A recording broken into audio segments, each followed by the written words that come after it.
जादुई घंटे की कहानी। एक छोटे से गांव में आरव नाम का एक साधारण सा लड़का रहता था। उसके पिता किसान थे और माँ सिलाई का काम करती थीं। घर छोटा था मगर सपने बहुत बड़े। आरव पढ़ाई में तेज था, लेकिन हालात ऐसे थे कि उसे अक्सर अपने सपनों पर शक होने लगता। गांव के लोग कहते थे, गरीबी में जन्म लिया है, ज्यादा मत सोचो। पर आरव का मन कहता था, अगर मेहनत करूं तो कुछ भी संभव है। रहस्यमयी घड़ी।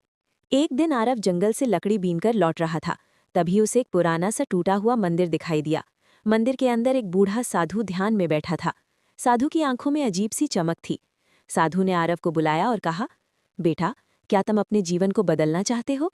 आरव ने बिना सोचे कहा, हाँ बागा, मैं अपने माता पिता को खुश देखना चाहता हूँ। साधु मुस्कुराए और आरव को एक पुरानी घड़ी दी। उन्होंने कहा, इस घड़ी में हर दिन सिर्फ एक जादुई घंटा होता है। उस एक घंटे में जो भी काम पूरे मन और ईमानदारी से करोगे, उसका असर तुम्हारे पूरे जीवन पर पड़ेगा।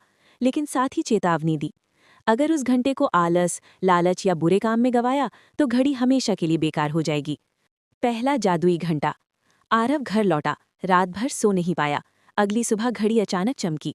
सुबह 5 से 6 बजे। आरव ने तय किया कि वो इस घंटे में पढ़ाई करेगा। ना मोबाइल, न शिकायत, न थकान, सिर्फ मन लगाकर पढ़ाई। दिन बीतते गए, हर सुबह वही एक जादुई घंटा। कभी पढ़ाई, कभी नए विचार, कभी अपने माता पिता की मदद। धीरे धीरे आरव की सोच बदलने लगी। अब वो मुश्किलों से डरता नहीं था। परीक्षा की घड़ी। एक दिन गांव में सूखा पड़ गया, फसल बर्बाद हो गई। आरव के पिता टूट से गए। आरव भी उदास हो गया। उसका मन हुआ कि उस जादुई घंटे में सो जाए या बस रोता रहे। लेकिन उसे साधु की बात याद आई। उस दिन जादुई घंटे में उसने सोचा, मैं अपने गांव के लिए क्या कर सकता हूँ। उसने किताबों में पानी बचाने और खेती के नए तरीकों के बारे में पढ़ा। धीरे धीरे उसने गांव वालों को समझाया। सबने मिलकर छोटे तालाब बनाए। कुछ महीनों बाद हालात सुधरने लगे। लालच की परीक्षा। एक व्यापारी को आरव की समझदारी पसंद आई। उसने कहा, मेरे लिए काम करो, बहुत पैसा दूंगा, लेकिन गांव छोड़ना होगा। आरव उलझन में पड़ गया। पैसा जरूरी था, लेकिन गांव? उस दिन जादुई घंटे में उसने अपने दिल से सवाल किया।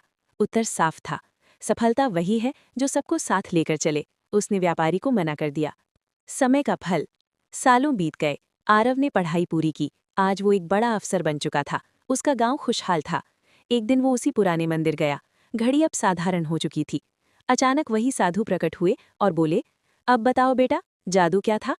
आरव मुस्कुराया और बोला, जादू घड़ी में नहीं था बाबा, जादू उस एक घंटे में था जिसे मैंने ईमानदारी और मेहनत से जिया। साधु धीरे धीरे हवा में विलीन हो गए। कहानी की सीख। हर इंसान के जीवन में रोज एक जादुई घंटा होता है। फर्क बस इतना है कि कोई उसे पहचान लेता है और कोई